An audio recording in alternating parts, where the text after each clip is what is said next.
dans le livre de Hébreux. Hébreux 4, verset 1er. Nous lisons la parole de Dieu et la Bible nous dit « Craignons donc, tant que la promesse d'entrer dans son repos subsiste, que personne parmi vous ne pense être venu trop tard. Car la bonne nouvelle nous a été annoncée aussi bien qu'à eux, mais la parole qu'ils avaient écoutée ne leur servit de rien, car ceux qui l'entendirent ne la reçurent pas avec foi.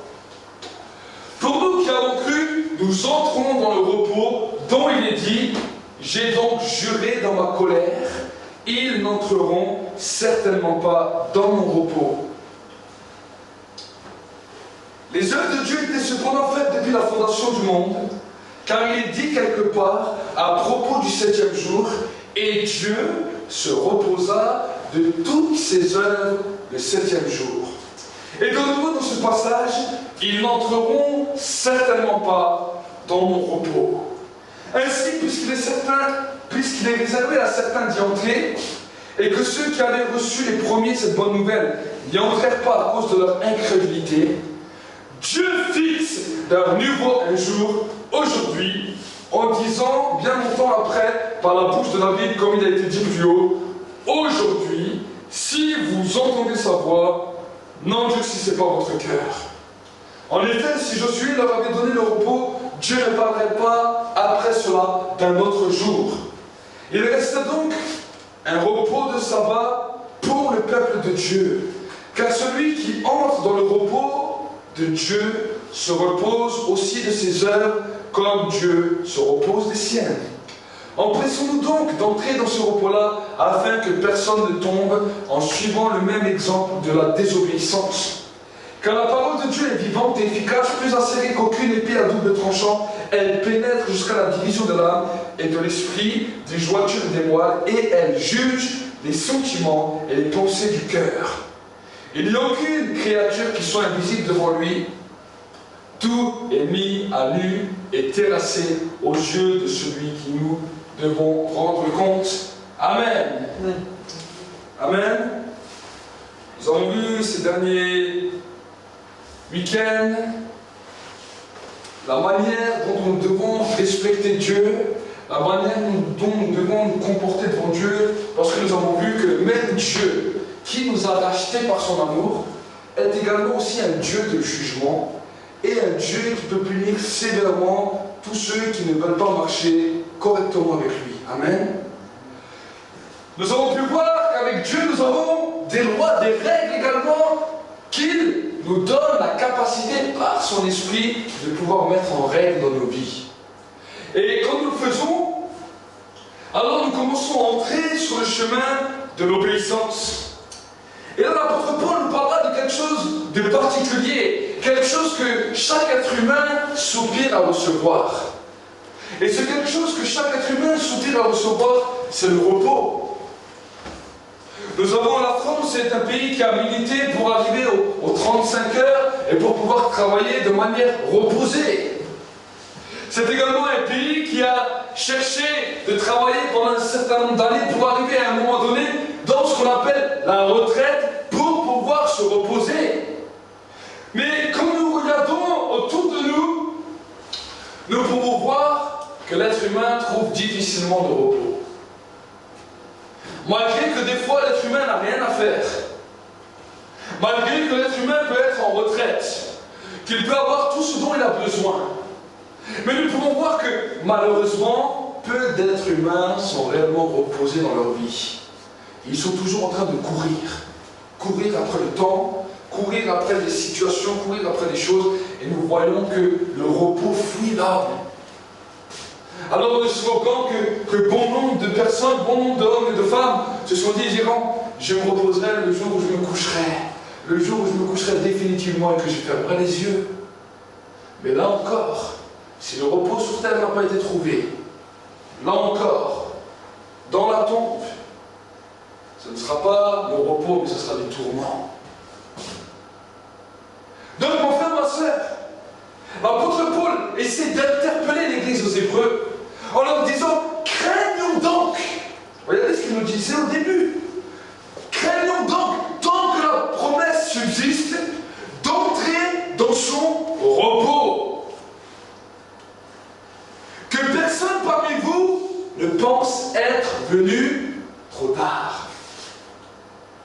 Vous savez, une parole qui va faire mal à toutes les personnes qui malheureusement n'iront pas dans le paradis, mais dans l'autre côté de l'enfer. Il y aura une parole qui sera terrible à entendre, et en une parole, deux mots d'une seule phrase, fera crier les gens de douleur. Deux paroles dans lesquelles l'enfer sera embrasé. Et cette parole sera la parole de jugement de Dieu qui se dira seulement trop tard. Trop tard. Vous savez, la Bible nous dit que la parole de Dieu est un feu dévorant. Et ce feu peut nous réchauffer, nous réjouir, nous rendre heureux, nous enflammer pour Dieu. Mais cette parole, ce feu, peut aussi devenir une parole de jugement terrible.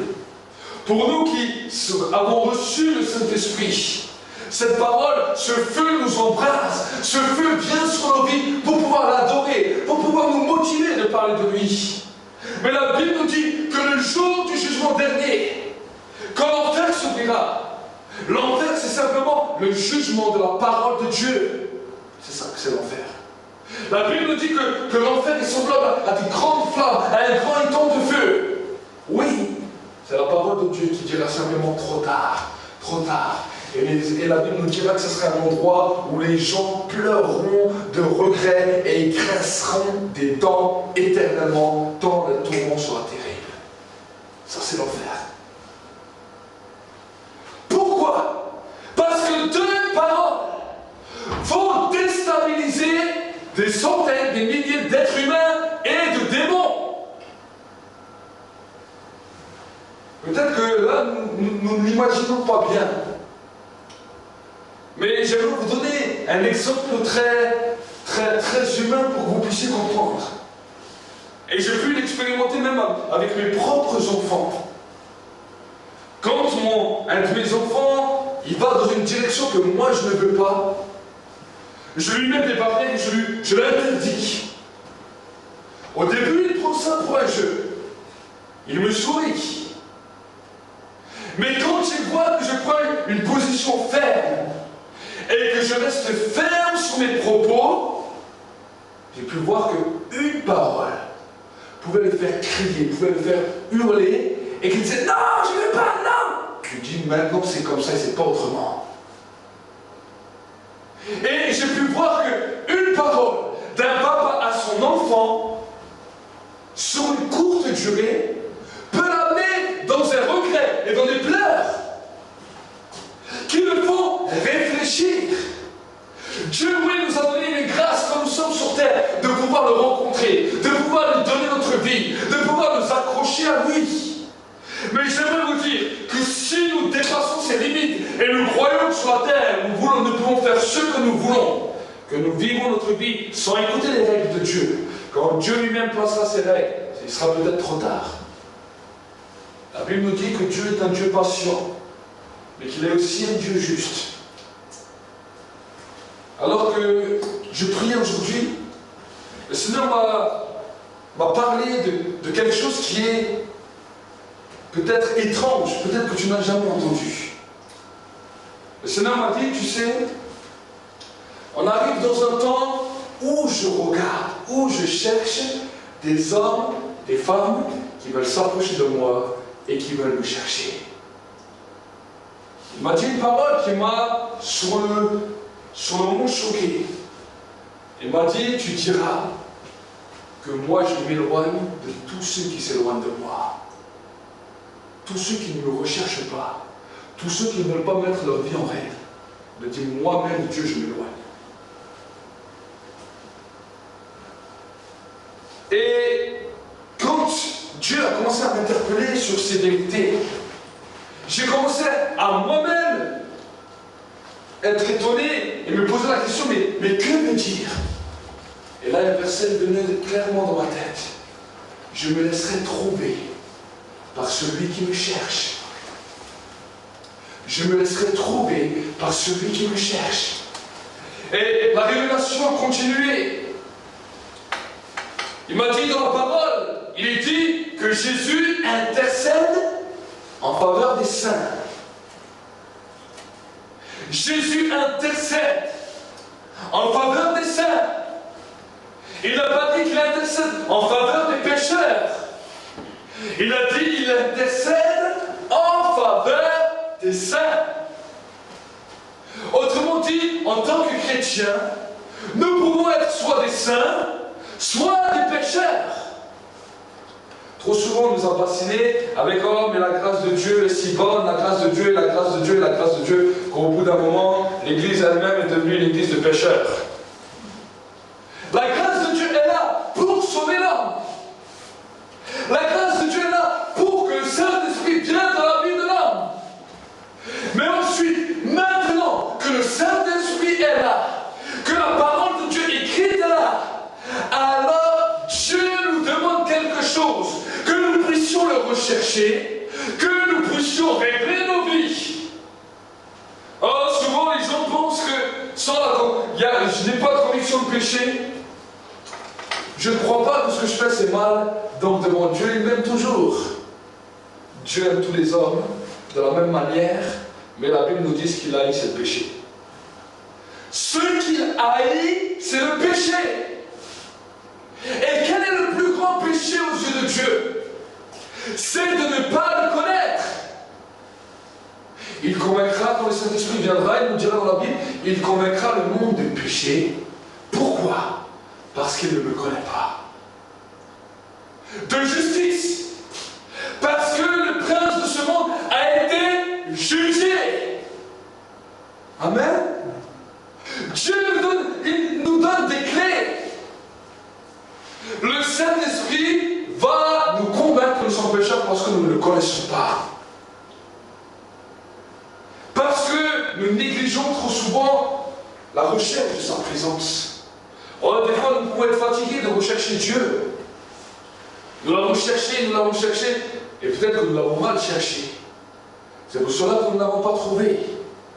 Alors ce soir, j'aimerais donner quelques clés pour que nous puissions grandir dans la recherche de Dieu, grandir aussi dans la connaissance de Dieu, et pour que nous puissions savoir comment nous-mêmes nous pouvons gérer nos vies. Alors le premier point dans lequel j'aimerais parler, pour que nous puissions entrer dans le repos, c'est être rempli du Saint-Esprit. C'est ce soir un des premiers points que j'aimerais aborder avec vous. Et j'aimerais vous expliquer, premièrement, comment rechercher le Saint-Esprit. Mais deuxièmement, comment en être rempli. Donc, pour pouvoir être rempli du Saint-Esprit, il y a deux choses primordiales. Le Saint-Esprit et la parole sont toujours de pair.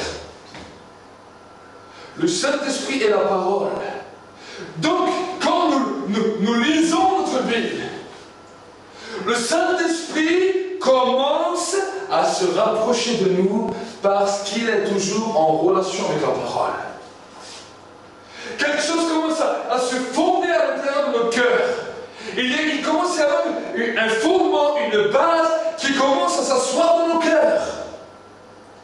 Mais pourtant, malgré cette base-là, malgré que la foi commence à se consolider, la Bible nous dit, la foi vient de ce qu'on entend vient de la parole de Dieu.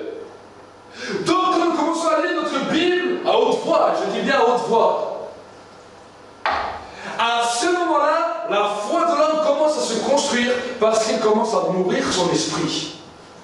Ça, c'est une des premières choses qui est importante et primordiale pour tout enfant de Dieu. Chacun sait que quand un bébé vient au monde, il a besoin, la première des choses, de manger avant tout le reste. Un bébé, tu ne vas pas lui donner une guitare ou un piano ou une pioche, tu vas lui dire vas-y travaille. Il vient de sortir, il ne sait même rien. La seule chose qu'il sait faire, c'est crier quand il a faim. Il ne sait même pas parler. Donc il a besoin de manger. Et je vais vous dire que quand nous avons accepté Jésus, quand nous avons donné notre vie au Christ, la première des choses que nous avons besoin, c'est de la nourriture. Parce qu'on a faim. Et là, Jésus a dit, l'homme ne vivra pas de pain seulement, mais de toute parole qui sort de la bouche de Dieu. Donc la parole est là pour commencer à consolider notre foi. Mais si on fait que manger, et nous n'allons pas connaître ni la joie, ni la paix, ni le repos, ni la dimension de la plénitude de l'esprit. Et c'est pour cela que l'apôtre Paul dira, soyez constamment, journalièrement, renouvelés par des psaumes, des hymnes et des cantiques spirituels. C'est là que nous parlons de la louange, de l'adoration, dans lesquels on va commencer à louer, adorer, bénir Dieu jusqu'à ce que sa présence, que la douceur de sa présence, que la paix de sa présence remplisse nos vies et que nos pensées soient changées. Nous avons tous fait plus ou moins l'expérience. Nous levions, nous étions peut-être avec nos pensées, nos raisonnements, nos manquements. Et moi souvent ça m'est arrivé. Et ça m'arrive. Je me lève avec ma personnalité. Et quand je voyais ma personnalité, je dis, oh mon Dieu, je dis, heureusement que ta grâce est là. Mais je sais que si je commence à louer, bénir Dieu, d'ici 40 minutes, 1 heure, quand la présence de Dieu va venir me visiter, je ne serai plus le même homme. Alors je commence à louer, à bénir, à adorer. Et au début c'est dur. Et au début il y a un combat. Et notre cœur combat. Et nos pensées combattent. Et il te dit, il y a Gérard que tu dois téléphoner. Il y a Mouloud que tu dois appeler. Et lui tu ne l'as pas encore appelé. Et là il y a plein de pensées qui commencent à se combattre. Mais c'est à ce moment-là qu'il faut persévérer parce qu'il se produit un changement dans nos vies. Et quand tout d'un coup la présence de Dieu là, on sent que nos pensées ont changé, qu'avant on voyait tout désespéreux, mais tout d'un coup on voit tout joyeux, une paix, un repos descend. À ce moment-là on sait qu'on est rempli du Saint-Esprit. Mon frère, ma soeur, c'est à ce moment-là que tu es rempli du Saint-Esprit. Alors si on resterait simplement dans l'état d'être rempli du Saint-Esprit, et que nous n'irons pas plus loin, alors nous pouvons être remplis du Saint-Esprit, mais nous pouvons être soumis à toute forme de tentation, toute forme de convoitise, toute forme d'attaque des ténèbres peut venir nous attaquer, nous distraire, et parce qu'on a seulement été dans la louange pour être rempli du Saint-Esprit, on n'a plus de force pour combattre. Et des fois, beaucoup se sont étonnés. Mais cet homme, cette femme, a loué Dieu, a béni Dieu. Il était rempli de la présence de Dieu. Il a même donné des paroles, il a prophétisé. Et ce même homme, ce même femme, on peut le voir quelque temps après être détruit, déstabilisé par les ténèbres. Et souvent, nous pouvons nous poser la question, et c'est normal qu'on se pose la question, comment un homme, une femme, rempli de la présence de Dieu, rempli du Saint-Esprit, qui pouvait donner des paroles, qui pouvait impacter des hommes, des femmes, peut se trouver dans cette position? Et c'est souvent une des questions qui malheureusement a été souvent donnée sans réponse. Une personne de cette stature a été attaquée par le diable, détruite, même certains sont morts. Pourquoi? Parce qu'ils sont restés à seulement un stade où ils étaient remplis du Saint-Esprit. La Bible nous dit quelque chose de particulier. Quand Jésus fut rempli du Saint-Esprit, au moment où il fut rempli du Saint-Esprit, l'Esprit l'a amené dans les déserts, dans lequel il a commencé à apprendre la prière pour combattre contre le diable. C'est ce que la Bible nous dit. Au moment où Jésus fut sorti du Jourdain, rempli du Saint-Esprit, rempli de la présence divine, le Saint-Esprit lui-même, on ne dit pas c'est Jésus qui a voulu d'aller dans le désert. Le Saint-Esprit l'a conduit dans le désert pour le former dans la prière.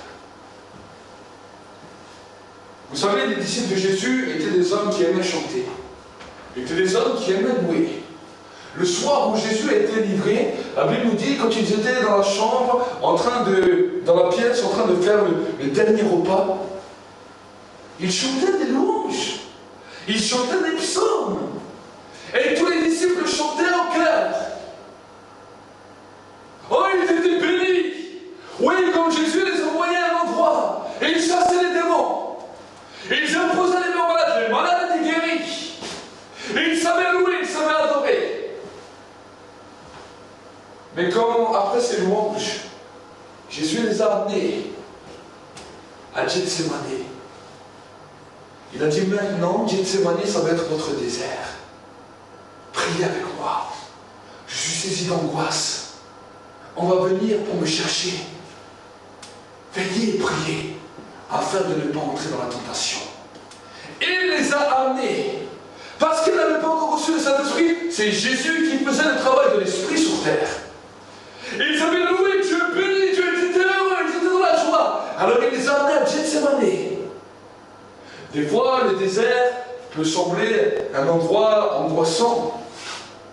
La Bible nous dit que l'angoisse avait tellement saisi, les puissances de ténèbres s'étaient tellement déchirées contre Jésus, le combat était tellement fort que les grumeaux de sang ont explosé tout au long de son front. Pourquoi? Parce que Jésus savait que toutes les forces des ténèbres, à ce moment-là, s'étaient liguées contre sa vie. Et mon frère, ma soeur, j'aimerais te dire que quand tu es rempli du Saint-Esprit, le diable voit, et le diable va essayer de faire tout ce qui est en son pouvoir pour venir t'attaquer. Si toi tu ne sais pas qu'en étant rempli du Saint-Esprit, maintenant tu dois entrer dans cette période de désert, dans cette période de prière, pour faire la confrontation avec la puissance des ténèbres, tu risques de te détruire. Nous avons vu pendant quelques semaines, nous avons eu des moments aussi de prière intense dans l'église pour apprendre aux gens à prier. Il y a des moments où nous avons fait des temps de louange, il y a des moments où nous avons fait des temps de prière, mais pour que les gens puissent apprendre. Mon frère, ma soeur, une vie de prière sans louange peut amener le mysticisme. Qu'est-ce que c'est le mysticisme? Ça veut dire avoir peur de toutes les influences spirituelles et mélanger les choses de Dieu, les choses des esprits, toutes les choses spirituelles, tout mélanger. Ça, c'est ce qu'on appelle le mysticisme. Nous ne sommes pas des gens mystiques. Nous savons que la première étape dans nos vies journalières est d'être remplis du Saint-Esprit pour avoir la pensée du Dieu et pas pour que notre pensée nous emmène à droite et à gauche. Amen. Ça, c'est la première des dimensions. Nous ne voulons pas simplement mettre tout l'aspect sur la prière et oublier la louange. Parce qu'alors on prierait, mais au bout d'un moment, on ne serait plus conduit par les du Saint-Esprit, mais on serait conduit par notre propre pensée. Et tout ce qu'on va penser, on va dire que ça vient de Dieu. Et c'est pour cela que bon nombre d'hommes, de femmes sont entrés dans des dérives sectaires.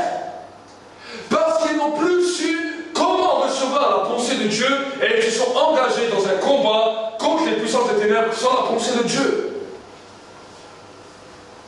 J'aimerais vous dire, mon frère, ma soeur, si nous voulons nous engager dans le combat contre les puissances des ténèbres, nous devons d'abord être armés de la pensée de Dieu. Et nous ne pouvons que être armés de la pensée de Dieu si nous avons déjà commencé ce processus de louange, d'adoration pour que la présence de Dieu commence à nous remplir, commence à nous inonder. Amen. Pourquoi ce processus est le premier des commandements? Qu'est-ce qu'il a dit? Tu aimeras le Seigneur ton Dieu et tu l'adoreras lui seul. Premier des commandements. Que ce soit dans l'Ancienne Alliance, que ce soit dans la Nouvelle. Premier des commandements. Première base de tout croyant. Amen. Pourquoi? Parce que le Seigneur sait que si tu fais de Jésus tes délices, si tu fais du Père tes délices, si tu fais du Saint-Esprit tes délices, et tu commences à louer et adorer, sa présence vient, sa pensée vient, et tu deviens notre âme. Amen. Amen. Vous savez, Le jugement que Dieu donnera aux enfants de Dieu sera celui suivant. La Bible nous dit que le Père est jaloux de l'Esprit qu'il a mis en nous. Si nous commençons à négliger cette présence de Dieu et à ne pas nous motiver pour être remplis de sa présence, en disant « Oh, le Saint-Esprit va déjà tomber sur nous. Oh, le Saint-Esprit, quand j'en peux plus, il va déjà venir. » Mon frère, ma soeur, ça c'est un mensonge du diable. Le Saint-Esprit vient quand tu commences à le chercher. Quand tu commences à louer Dieu, le Saint-Esprit vient. Si toi, tu ne loues pas Dieu, si tu attends que ça tombe dessus, le Saint-Esprit ne te tombe pas dessus. La Bible nous dit qu'à partir de Jean-Baptiste, une nouvelle loi est venue. Le royaume des cieux a été soumis à la violence. Et seuls les violents sont parents du royaume du ciel. Il a dit, c'est fini le temps où je choisis ou je ne choisis pas. Non, ceux qui veulent y entrer, tout le monde peut y entrer. Qu'il soit noir, blanc, rouge, n'importe qui peut rentrer au ciel. Mais s'il veut y rentrer, alors le royaume des cieux est soumis à la violence et seuls les violents s'en emparent. Amen. Autrement dit, la France a seulement copié déjà une règle qui était dans le royaume du ciel. À l'époque, le service militaire était obligatoire pour tous. Et quand le service militaire était obligatoire, c'était une catastrophe. Parce qu'il y en avait qui voulaient y aller, mais les trois quarts des jeunes, ils fuyaient. Certains fuyaient, certains se barraient, d'autres ils se faisaient passer pour fous. Et quand ils y étaient, ils se barraient, ou d'autres retournaient en trou. Je n'ai pas connu ces époques, mais tout ce qu'on m'a raconté, j'ai compris. Et à un moment donné, l'État français a décidé, non, on ne veut plus d'une armée comme ça, parce que ça devient catastrophique. Alors, on va laisser le choix à tous ceux et celles qui veulent être vraiment engagés, parce qu'on saura que c'est vraiment des soldats. Mais cette loi, avant que la France l'adopte, Dieu l'avait déjà adoptée. Parce que Dieu avait d'abord prédestiné un peuple qu'on appelait les enfants d'Israël. Et il les avait prédestinés, il les avait appelés. Qu'ils voulaient ou qu'ils ne voulaient pas, tous les enfants juifs étaient appelés. Nous avons vu que les trois quarts d'entre eux ne voulaient rien savoir. Alors quand Jésus est venu pour le monde, il a dit maintenant une nouvelle loi est sortie. Le royaume des cieux est soumis à la violence et seuls les violents s'emparent du royaume des cieux. Amen. Ce n'est plus mes frères, tu sais, s'il ne veut pas, non, écoute mon frère, ma soeur, si tu ne veux pas, alors mon frère, ma soeur, le ciel t'est fermé. C'est à toi maintenant de te bouger et de dire je vais tout faire pour y arriver. Je vais tout faire pour être rempli, renouvelé du Saint-Esprit. Que ça va ou que ça ne va pas, ça c'est pas mon problème. Si je ne comprends pas, les choses cachées sont à Dieu, les choses révélées sont en moi et à mes enfants à perpétuité. Amen. Il faut des fois que nous entendions un message qui nous booste, un message qui nous révèle. Parce que j'aimerais vous dire que le monde des ténèbres, lui, ne dort pas. Nous voyons tout autour de nous tout ce qui est en train de se passer. Quand je vois les différentes lois iniques que le monde veut voter, quand je vois tout ce qui est en train de se passer, même au sein de notre pays et dans l'Union européenne dans laquelle nous habitons, je me dis, mon frère, ma soeur, si les chrétiens continuent à dormir, les ténèbres vont les bouffer. Peut-être ça nous choque d'entendre cela. Mais mon frère, ma soeur, c'est une vérité. La Bible nous dit, je cherche un homme, je cherche une femme qui veut se lever pour me chercher, pour changer les nations. Amen. Amen. Du temps des Gédéons, il y avait beaucoup de personnes. Les Madianites étaient très nombreux. Mais Dieu a trouvé 300 réelles personnes, surtout les enfants d'Israël. 300 petites personnes qui ont combattu tout le peuple madianite. Et je crois que de tout temps, Dieu a appelé. Et de tout temps, on peut voir que seulement une minorité sera levée. Parce que si tous les chrétiens se seraient levés, ça fait longtemps que le monde entier serait converti. Nous avons seulement à faire la constatation. Avec le nombre de chrétiens qu'il y a sur la surface du monde, si tous les croyants seraient debout, si tous les croyants seraient des hommes et des femmes clairvoyants, qui marcherait droit avec Dieu, j'aimerais vous dire que le monde entier serait converti. Hier encore, j'avais rendez-vous avec mon banquier. Je l'ai vu deux fois ou trois fois au rendez-vous. Et quand j'étais au rendez-vous pour des mutuelles, pour des assurances, il y avait encore une autre personne de Paris, et la porte du bureau, il l'avait laissée ouverte. Donc il y avait encore une autre personne qui était au bureau et qui était à son ordinateur, et il y avait encore d'autres personnes qui rentraient pour faire des opérations. Et on parlait des assurances, et au bout d'un moment, il me proposait tellement d'assurances que je ne savais même plus où mettre les yeux de ma tête. J'ai dit, mais écoutez, moi je cherche une assurance normale, je n'ai pas besoin de toutes les options là, que vous nous proposez. Après, il me dit, oui, mais vous savez, c'est des couvertures, et ceci, et cela, Mais bon, écoutez, moi personnellement, je n'ai pas besoin de tous ces trucs. Je prends les assurances que j'ai besoin, obligatoires, sinon le reste, voilà. Et après, le monsieur de Paris me dit, ah, mais vous dites ça parce que vous êtes jeune. Je lui regarde, je dis, comment ça? Je dis ça parce que je suis jeune. Il dit, je ne dis pas ça parce que je suis jeune. Et je dis ça parce que moi, je crois en Dieu. Et il me regarde, il me dit, vous croyez en Dieu? Je fais, oui. Moi, je crois en Dieu, que ce soit pour la guérison, que ce soit pour toutes sortes de mots. Je crois que Dieu est plus fort que tout ce qu'on peut nous proposer dans le métier. Et il commençait à me regarder. Et je commençais à lui raconter des témoignages. Je commençais à me raconter des témoignages de mon fils. Et vu que je parle fort, je ne savais pas que derrière, il y avait toute une ribambelle de personnes qui entendaient aussi. Et je commence à lui parler. Je commence à lui raconter les guérisons, les miracles que j'ai déjà expérimentés dans ma propre vie avec les autres personnes en priant. Je commence à lui raconter comment j'ai vu la main de Dieu qui agissait, comment des fois les démons quittaient, comment les puissances de ténèbres sortaient. Et moi, vous dire, après, au bout de 5 minutes dans le bureau, on ne les entendait plus. Ils étaient comme des enfants, ils avaient les yeux grands comme ça. Je commençais à leur prêcher. Et j'ai pu voir quelque chose, c'est que l'homme sans Dieu, est animé beaucoup par la peur. Par la peur. Et les assurances sont contentes. Amen. Si tous seraient chrétiens, ils tireraient un peu plus la tête. Amen. Nous avons l'assurance du ciel.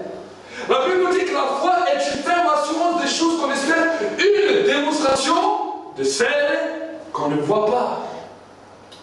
Quand tu es rempli du Saint-Esprit, quand tu es à l'endroit, on n'a pas besoin, tu n'as pas besoin de dire, ah, je suis rempli du Saint-Esprit, mais quelque chose tout d'un coup se produit, dans lequel tu commences à parler, dans lequel les hommes et les femmes commencent à retrouver, à ressentir un impact, ressentir une présence qu'ils ne ressentaient pas. Souvent, j'étais comme ça dans des entretiens, même des gens qui ne connaissaient pas Dieu. Au bout d'un moment, ils commençaient à pleurer. Mais je regarde, je me dis, qu'est-ce que vous avez? Moi, j'ai rien senti. Mais tu sais que parce que je suis rempli du Saint-Esprit, ces mêmes personnes ressentent la présence de Dieu. Et pas qu'une fois, plusieurs fois. Mais j'ai compris aussi que il ne fallait pas simplement être rempli de la présence de Dieu pour pouvoir être intouchable. Mais pour pouvoir rentrer dans cette partie d'intouchabilité, quand nous sommes remplis de la présence de Dieu, c'est le moment où le Saint-Esprit commence à nous conduire dans les déserts pour confronter et combattre les puissances des ténèbres. Amen. La prière est le combat. Donc nous avons premièrement notre propre combat. Nous avons pu voir que Jésus a été confronté. Si tu as faim, change ces pierres. Jette-toi de cette montagne. Adore-moi. Ça faisait partie de sa propre personne. Mais après, regardez quand il arrive dans certaines villes où les pharisiens voulaient le tenter, où le diable voulait le tenter, mais guéris-le. Fais-nous un miracle. Hérode a dit à Jésus, fais-moi un miracle, montre-moi un miracle. Les sacrificateurs, les scribes, quand Jésus est à la croix, mais si tu es le Fils de Dieu, montre-le-moi. Descends de la croix. Sauve ces deux brigands, et nous te croirons. À un moment, ils sont venus chez lui, toute une ribambelle de gens, ils ont dit à Jésus, mais Jésus, fais-moi un miracle. Jésus les a regardés, il a dit, cette génération demande un miracle. il ne leur sera donné d'autres miracles que celui de Jonas. Il a dit, cette génération demande un miracle. C'est pas que Jésus ne voulait pas. C'est qu'il savait que derrière ses pensées, le diable essayait de l'éprouver, essayait de le pousser pour qu'il chute. Amen. Ce n'est pas au diable qui doit nous dire qu'est-ce qu'on doit faire. Et souvent, je suis arrivé devant des situations où les gens me disaient, mais alors viens, je t'emmène à l'hôpital, guéris-moi celui-là, guéris-moi celui-là. Quand des fois nous témoignons, les gens veulent nous mettre dépourvus.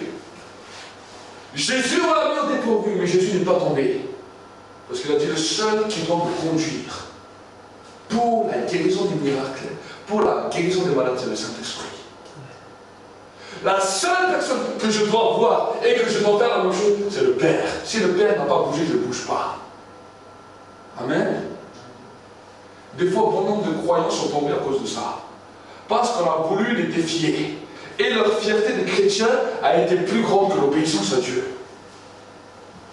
La fierté de Saül a été plus grande en tant que roi qu'il a osé faire le sacrifice qui lui était interdit et qui était réservé à Samuel. Et cette désobéissance lui a été fatale au point qu'il a perdu le Saint-Esprit et qu'il a été habité d'un esprit mauvais. Mon frère, ma soeur, quand nous sommes remplis de la pensée de Dieu, de la connaissance de Dieu, tout ce que ensuite n'est pas conviction et péché à ce moment-là. Tant que nous ne sommes pas remplis du Saint-Esprit, il n'y a pas d'histoire de conviction, il n'y a pas d'histoire je sens ou je ne sens pas. Ça ne veut rien dire. C'est quand la pensée de Dieu, quand nous savons que dans nos vies, il y a une nouvelle pensée, une pensée renouvelée, quelque chose de nouveau qui est là, à ce moment-là on dit, maintenant ce qu'on ne ressent pas, on sait que ça ne vient pas de Dieu et là on doit refuser. Amen. Amen. Et vous savez, si nous commençons à comprendre ces directions, ces dimensions de l'esprit, nous allons être protégés. Nous allons être protégés. Un jour, alors que je recherchais une salle en 2008, je cherchais une salle pour officier des cultes, une sœur est venue, une sœur que j'ai rencontrée, j'ai parlé avec elle, et cette sœur avait l'air très gentille.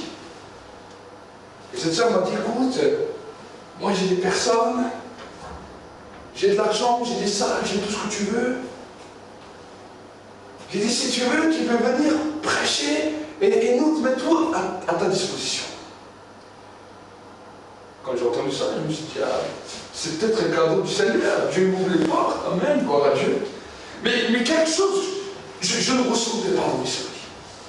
Il y a quelque chose qui ne passait pas, malgré toute cette belle proposition. Et mon épouse qui est à côté de moi, elle a ressenti la même chose. On a ressenti la même chose, et on n'est plus la paix.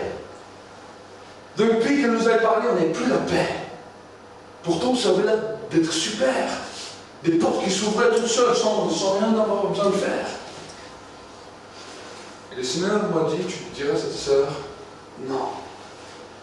Tu dis, merci pour la proposition, mais moi, ce n'est pas ma direction. Et je n'ai pas de salle, je n'avais rien.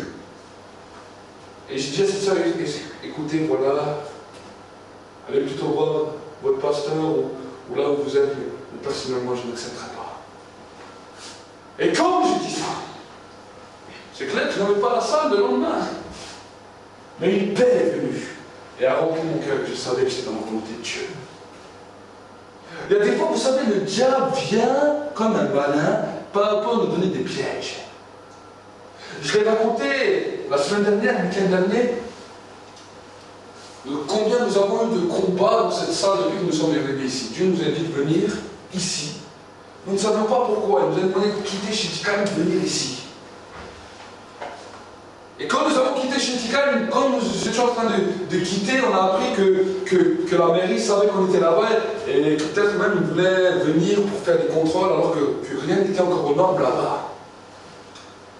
Et quand nous sommes arrivés ici, à partir du mois d'octobre, après les divisions que nous avons eues, la mairie même ici commençait à nous mettre la pression. Pourquoi? Parce qu'ils n'étaient pas satisfaits, ils n'étaient pas d'accord, et ils ont commencé à me mettre la pression, à me demander des papiers,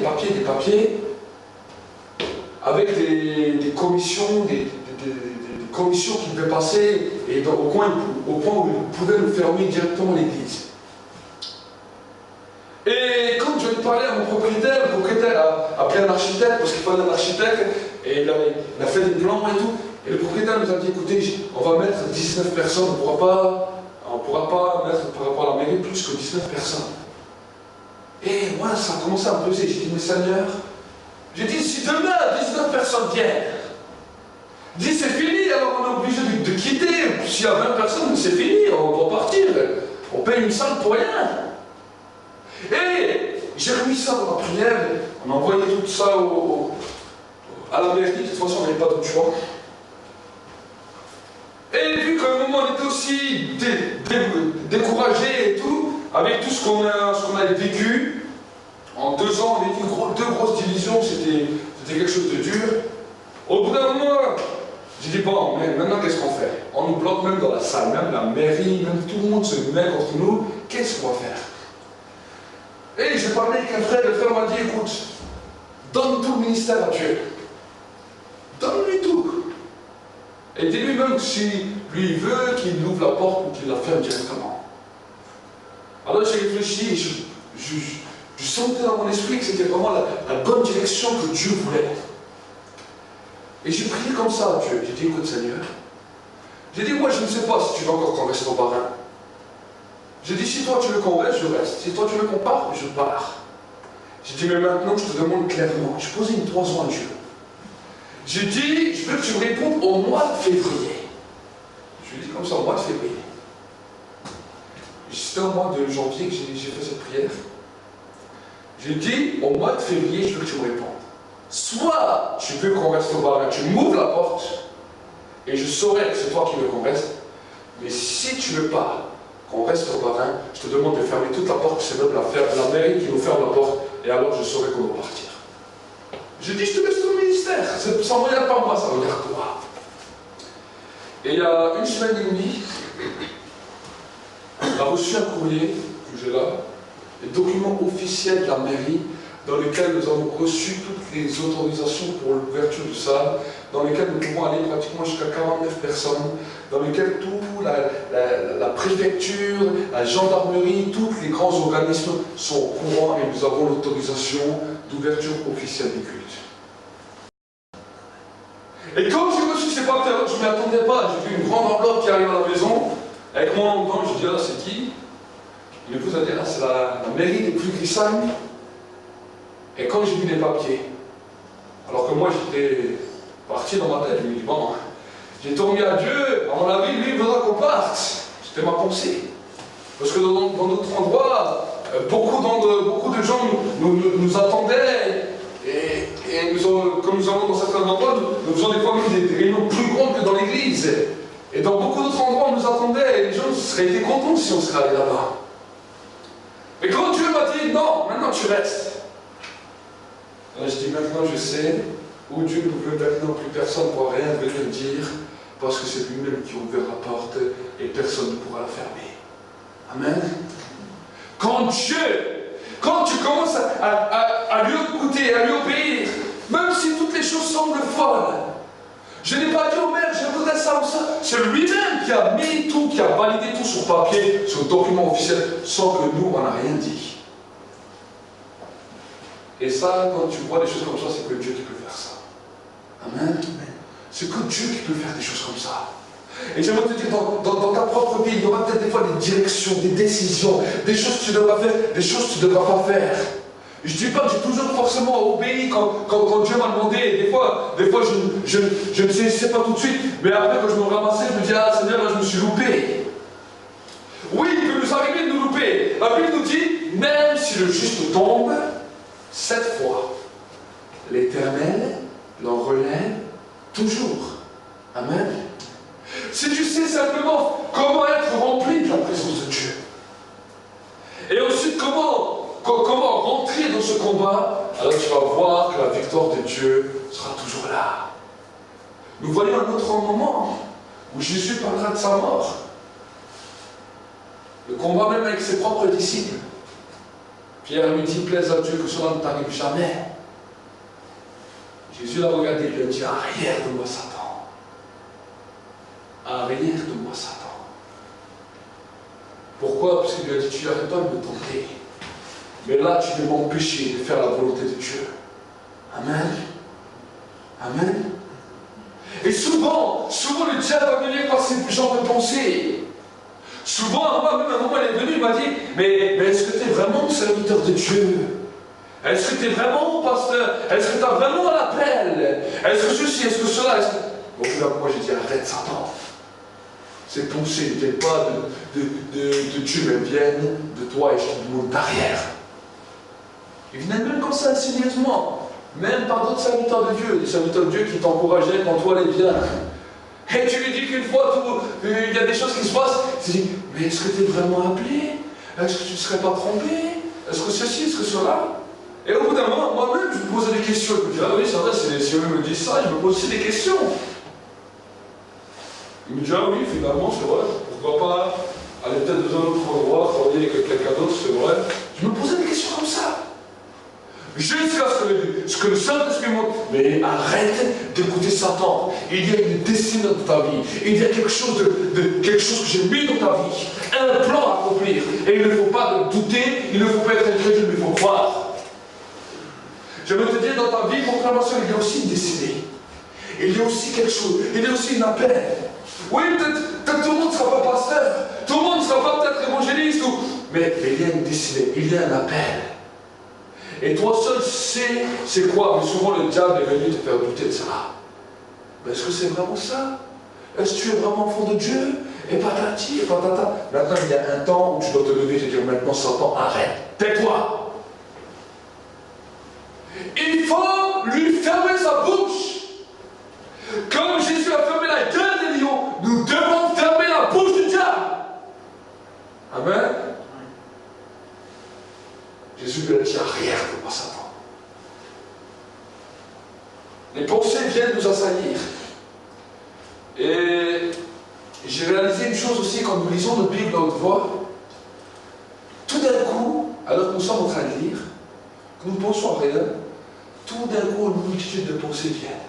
Des tentations, des séductions, et ceci, et cela, de la haine, de la rancœur et tout. Et au début, quand moi cela m'arrivait, j'étais étonné. Et je me disais, mais quelque chose se passe autour de moi, il y a des puissances de ténèbres qui doivent être là. Qu'est-ce qui se passe?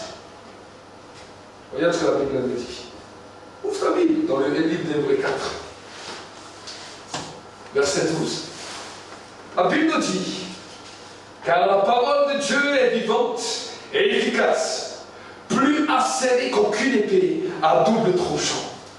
Elle pénètre jusqu'à la division de l'âme et de l'esprit, des jointures et des moelles, et elle juge les sentiments et les pensées du cœur. Il n'y a aucune créature qui soit invisible devant lui. Tout est mis à nu et terrassé aux yeux de celui à qui nous devons rendre compte. Nous avons parlé la semaine dernière de la lumière. Nous avons vu ensemble qui est la lumière. Nous avons vu ensemble que la nouvelle naissance fait partie de la lumière. Parce que quand la lumière de Dieu vient sur la vie d'une personne, à ce moment-là, elle a le pouvoir de devenir enfant de Dieu. La Bible nous dit, la lumière est venue chez les siens, dans le livre de Jean. La lumière est venue chez les siens, et les siens ne l'ont pas reçue. Mais à tous ceux qui l'ont reçue, elle a donné le pouvoir de devenir enfant de Dieu. Non qui est né de l'homme, ni de la chair, mais de la volonté de Dieu, dans le livre de Jean 1er. Évangile de Jean 1er, vous lirez tout le verset, vous allez voir ce qui est écrit dedans. Et nous avons vu ensemble, si vous n'avez pas entendu la prédication, vous pouvez le voir sur notre site internet ou sur monselmo.com. Et dans la prédication, nous avons vu que si la lumière de Dieu n'avait pas commencé à toucher la vie d'un homme, il n'y avait pas de nouvelle naissance. Qu'est-ce que c'est la nouvelle naissance? C'est quand la lumière de Dieu vient sur la vie d'un homme et que les péchés commencent à être révélés. La parole de Dieu sépare les juges, les pensées et les sentiments de l'âme et de l'esprit. Il commence à sonder en profondeur et la lumière commence à pénétrer dans la vie d'une personne. Ça, c'est ce qu'on appelle la nouvelle naissance. Et la Bible nous dit qu'en lisant la parole, C'est la parole de Dieu qui a ce pouvoir. C'est la parole de Dieu qui a cette puissance. Quand tu lis la parole, toutes ces choses commencent à venir en surface. Les désirs, les sens, les pulsions, les choses que tu avais. Pourquoi Dieu met ça en surface? Parce que la lumière doit rentrer pour que tu puisses parvenir à un fruit de l'esprit qui est mentionné dans le livre de Galates 5, qu'on appelle la maîtrise de soi. La maîtrise de soi va se passer sur toute la sphère des sentiments, sur toute la sphère des émotions, sur toute la sphère de l'âme. Et pour que la maîtrise de soi puisse être manifestée dans la vie d'un homme et d'une femme d'esprit, il faut que la parole de Dieu commence à séparer les jointures, les voiles, et qu'elle commence à couper, à trancher avec tout ce qui glorifie Dieu et tout ce qui ne glorifie pas Dieu dans le cœur de l'homme. La Bible nous dit, dans le cœur de l'homme, il y a bon nombre de projets, mais seuls les projets de l'Éternel s'accompliront. Amen. Donc, c'est pour cela que quand tu vois cela, il y a des moments où nous lisons la Bible, oh, la présence de Dieu descend, oh, nous pouvons commencer à pleurer, oh, nous pouvons commencer à visiter, une joie arrive. Merveilleux. Ça, c'est le travail de guérison. Ça, c'est le travail de restauration. Mais il n'y a pas simplement un travail de restauration, sinon ta vie ne changerait pas. Il y a un travail maintenant où Dieu commence à faire la chirurgie spirituelle. Les êtres humains ont trouvé la chirurgie esthétique, mais Dieu, lui, fait la chirurgie spirituelle. Et lui, il commence à toucher. Bah, l'épée vient. Et il commence à séparer. Tac, tac, tac. C'est comme un boucher. Il prend la viande. Voilà, il y a le gras, il fait tac, tac, tac, tac, tac, tac. Et le gras, il jette d'un côté, la bonne viande, il met d'un côté. Ça, c'est bon, ça, c'est la mauvaise graisse pour l'enlever. Et comme ça, au bout d'un moment, il va déterminer toutes les choses. Et ce qui est mauvais, il le jette. Et ce qui est bon, il le garde. Dieu fait pareil. Amen. Mais pour que cela soit jeté, il faut maintenant que toi, tu t'arrêtes. Et je dis, Seigneur, c'est vrai, je reconnais. Maintenant, dans ma vie, il y a ça, je reconnais, je risque de le penser. Maintenant, Seigneur, je ferme ces portes. Je commence à déclarer que maintenant ces choses-là se ferment dans le spirituel pour que seulement les choses qui viennent de toi viennent dans mon cœur. Amen. Il sépare et juge les pensées, les sentiments de l'âme et de l'esprit. Pour que nous devenions des hommes, des femmes spirituels qui sachons nous maîtriser. Amen. Si nous savons nous maîtriser, un homme qui sait se maîtriser, un homme qui sait se tenir en bride, est un homme accompli. C'est la Bible qui dit. Un homme, une femme, qui sait se tenir en bride, qui sait affronter toutes les situations, pas parce qu'il a été élevé à l'armée, mais parce que Dieu a fait un travail dans sa vie, c'est parce qu'il est un homme, une femme spirituelle, qui ne se laisse pas avoir par ses sentiments, par ses émotions, mais par la vie de l'esprit en lui. Amen. Alors voilà les deux points que vous avez à retenir.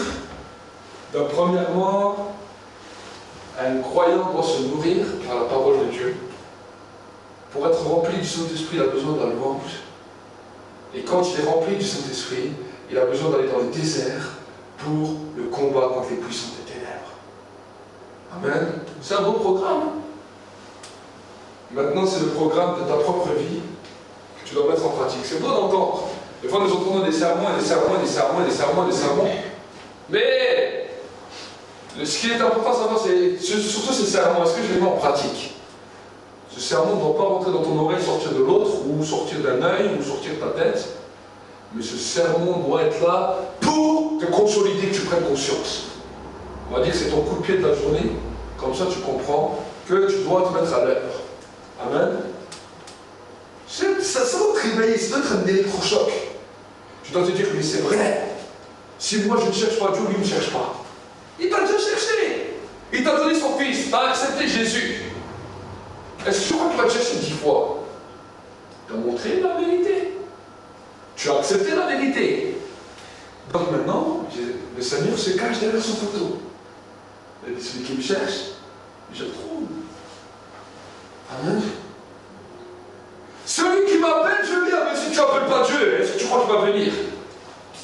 Si tu as mon numéro de téléphone, si tu connais mon adresse, mais que tu ne m'appelles jamais, alors je vais t'appeler une fois, 2 fois, au bout d'un moment, je vois, tu ne m'appelles jamais. Au bout d'un moment, je ne vais pas continuer à chercher 10 000 fois. Dieu fait pareil. Amen. Si tu le cherches, il se laissera trouver par toi. Amen. Il se laisse trouver. Donc nous allons prier. Et nous allons continuer par la prière. Et vraiment, je vais vous encourager à ce soir prendre vraiment une bonne décision avec Dieu. Ce n'est pas une décision que tu fais devant un homme, mais c'est une décision que tu fais avec ton Seigneur. Dis Seigneur, est-ce que je suis. Fais un bilan de ta vie. Et là, dis Seigneur, est-ce que j'ai vraiment été violent pour toi? Est-ce que j'ai vraiment été violent pour le royaume des cieux? Ou est-ce que j'ai été nonchalant, une fois à droite, une fois à gauche, une fois oui, une fois non? Fais cet examen de ta vie. Et si peut-être des personnes n'ont jamais connu encore le Seigneur, mais que ce soit un désir vraiment connaître le Seigneur, dis alors, cette personne qui n'a jamais fait encore la paix avec Dieu puisse dire avec moi juste cette prière. Cher Seigneur Jésus, j'ai reconnu que je n'ai jamais fait la paix avec toi, que j'étais pécheur parce que je ne te connaissais pas, et parce que je ne t'ai jamais cherché, je me suis trouvé coupable devant le ciel, devant la terre. Mais aujourd'hui, je veux faire partie de ces hommes, ces femmes violents qui sont pas du royaume des cieux, pour être attachés à toi à jamais. Je vais commencer à marcher dans ce sentier de la justice et de la vérité. Et je vais accepter et reconnaître que Jésus-Christ est mon Dieu, qu'il est mort pour moi, qu'il a donné sa vie pour mes péchés, pour que je sois une nouvelle créature et que je sois changé. Je veux recevoir le Saint-Esprit pour pouvoir être renouvelé chaque jour de sa présence et entrer dans les dimensions de sa présence, dans les dimensions spirituelles de sa grâce. Et je te remercie parce qu'aujourd'hui mon nom est inscrit dans le livre de vie, dans le nom de Jésus-Christ. Dans le nom de Jésus-Christ. Et maintenant, je vais m'adresser aux croyants qui ont déjà accepté Jésus, mais qui n'ont pas eu une vie déterminée avec lui. Qui ont eu une vie une fois à droite, une fois à gauche, une fois dans le ciel, une fois dans la terre, une fois dans la sainteté, une fois dans le péché. Et tu vas dire avec moi cette prière: cher Seigneur, aujourd'hui je viens devant toi. Aujourd'hui je te demande pardon pour ma propre vie. Je te demande pardon pour ne pas avoir été déterminé et radical avec toi. Et aujourd'hui, je veux m'humilier devant toi. Oui, Seigneur, je veux rentrer dans ton repos. Oui, Seigneur, je veux rentrer dans ta dimension. Et je veux chaque jour apprendre à me faire violence pour être rempli du Saint-Esprit. Je veux apprendre à me faire violence pour entrer dans ta direction. Je veux apprendre à renoncer à moi-même, à me charger de ma croix et te suivre pour arriver au royaume éternel dans lequel le repos, la paix sera là à tout jamais. Seigneur, je te demande pardon pour ma vie et je te demande de m'accepter comme ton serviteur ou ta servante. Je te bénis dans le nom de Jésus-Christ. Amen. Père de gloire, je te remets ton peuple ici dans l'église, je te remets, Seigneur, chaque personne derrière les écrans. Et Seigneur, je te demande vraiment que maintenant, Seigneur, tu les scelles de ton esprit. Que l'onction nouvelle d'impact descende sur la vie. Que l'onction de restauration, de transformation, mais aussi un vouloir et un fait qui vient de toi, s'empare de leur vie. Tu as dit dans ta parole, tu crées le vouloir et le faire. Maintenant, je détruis toute puissance de paresse. Maintenant, je détruis toute puissance des ténèbres, toute pensée d'égarement qui empêchait les hommes et les femmes d'entrer dans la plénitude de ta présence. Et Seigneur, que tu l'aides une armée, que tu l'aides des hommes, des femmes qui sont radicales pour toi, des hommes, des femmes qui sont déterminés, des hommes, des femmes qui usent de violence pour le royaume des cieux, pour la gloire de ton nom. Que ta paix, ta bénédiction et ta grâce repose sur ton peuple.